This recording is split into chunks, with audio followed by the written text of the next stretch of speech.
Let's talk about OLSRW. For an overall development, I did speak about this, right? Overall development of the child in early years, the OLSRW method of learning is age old. It has been age old.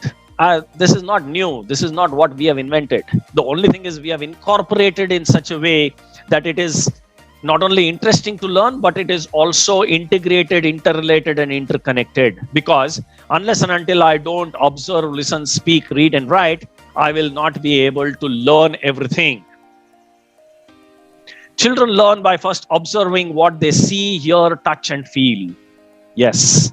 The same thing gets carried over forward when we talk about observing and learning through non-verbal communication.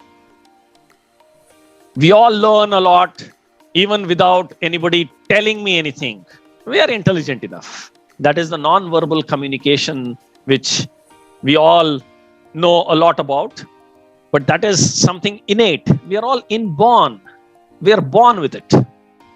Okay, so how is this all getting incorporated and how is it getting related to what we are into, which is the 3I methodology now for the preschoolers? Let's look at this. Yes, which is integrated, interrelated, interconnected. Okay, remember this. This is getting flashed because it is something that you need to remember. It is hammering. Integrated, interrelated, interconnected. Okay, ye ho gaya, by heart ho gaya. So what does it actually mean? Let's look at this. An integrated, interconnected, interrelated methodology in line with government approved national education policy. And we can claim that we have done that. We are the first one to do it in India. And how can we do that? Because we started much before even the national education policy came in. So we were all ready. It is affordable and available at your doorstep. And why am I saying it is available? Because we already have it printed and kept. You've all seen the stock. Yes, so we are ready to deliver. Even if you receive an order today, we are ready to deliver it tomorrow.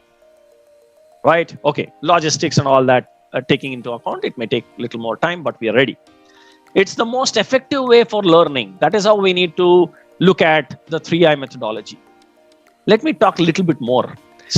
So if you look at these three portions of the circle, the three segments, we talk about how we have integrated, interrelated, and interconnected. Okay, so look at it. Simple things what we have done is that with alphabets, we have correlated it with numbers. Right? So if you see A is 1, B is 2, C is 3, so it goes on. So we have 26 alphabets. And children would start correlating 26 numbers to them. And is that enough? No. Then I start playing around with them. Look at that. In the topmost segment, we are saying A plus B is equal to C. Oh, wow. This looks to be some algebraic expression, some mathematical expression. Right? Okay.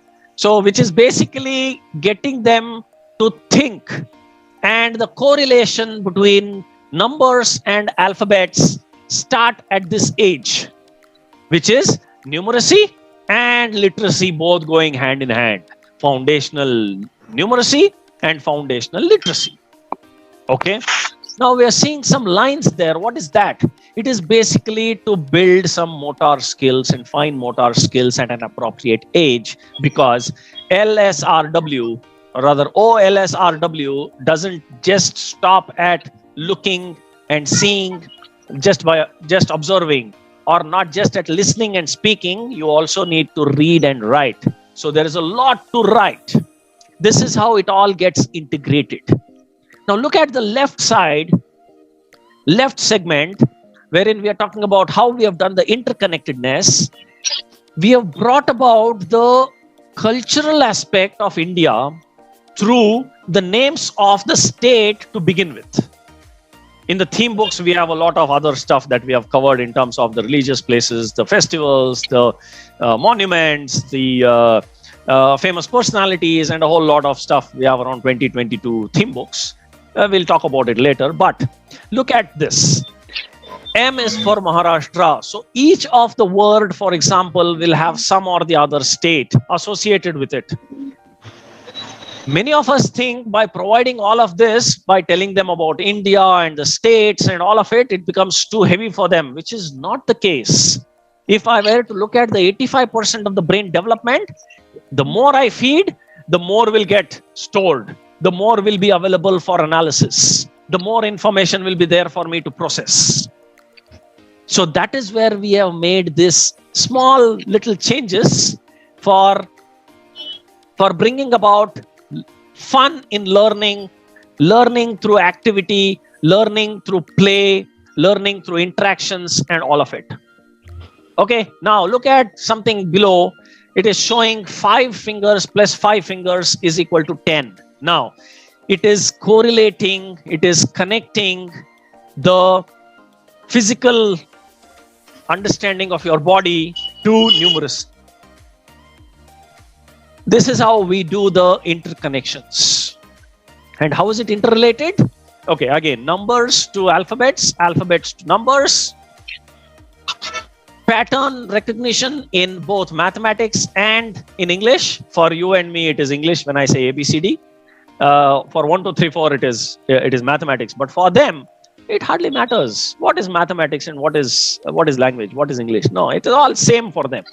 So that is where we have brought about the integrated, interrelated, and interconnected approach in every book of ours, be it the English book, the math book, the general awareness book, or even the poems and stories and all of it. One thing I would want to add here is the cultural aspect. If you look up to some of the poems and stories, we have brought about some Indian stories. Of course, we have the Humpty Dumpty and the Baba Black Sheep and all of it. We have also brought about some stories which are very Indian. Look up to it. There is one very interesting story of a cow and a tiger, which is Punya Koti. It is the story of Punya Koti, the cow. Why shouldn't the whole of India know about this story? Why should it be restricted only to Karnataka? Why should a story of valor and bravery of Punjab or Rajasthan be limited to only Rajasthan or some north states? Why should it not be known to others? These are some aspects that we have brought about. Some poems we have created on our own, wherein there are poems on father. None of the schools, none of the teachers actually care about talking about father. It's always the mother, right?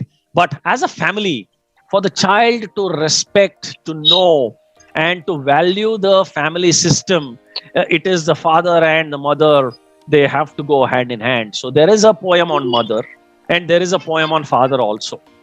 Probably it is in junior KG or senior KG. You figure that out. I vaguely remember, but yes, it is in junior KG, senior KG.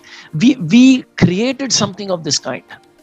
We have changed a few poems, some wordings here and there to bring about the Indianness, to bring about the integrated approach of our culture into it, right? So there is a lot of thought that has gone into it.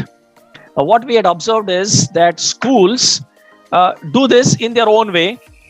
What happens is the teacher teaches them, or probably there is some expert that they call from outside to talk about the good touch and bad touch with the children. Now children get very excited about good touch and bad touch and all of it, right? They go home and when the mother is giving them a bath, they say, oh mother, no, bad touch, bad touch. The mother is like baffled. What the hell? What is this? And then it continues, right? So parents come and start complaining as to what have you done? What is this good touch, bad touch? And when I'm giving a bath, it's like I'm not able to properly bathe my children. So this is what we have addressed through providing it in a book. While the school takes all measures and all care to ensure that this is part of the curriculum, which is really good. Children get to know early. It's also important that parents also get to know. And how will the parents get to know? Not during any PTMs or not during any this Q&A. Many of the parents would get really aggressive if they don't know what the school is doing, right? So to answer all of these issues, we have put it in the book, wherein whatever the school does, there is some reference in the book as well, which the parents can also take a look, and probably they can also keep talking about it at home. It's very important, right? So general awareness covers a lot of these behavioral aspects, social aspects, and a whole lot of integrated approach for not just on the subject learning, but in terms of the skills, the behavior, and the character of the children.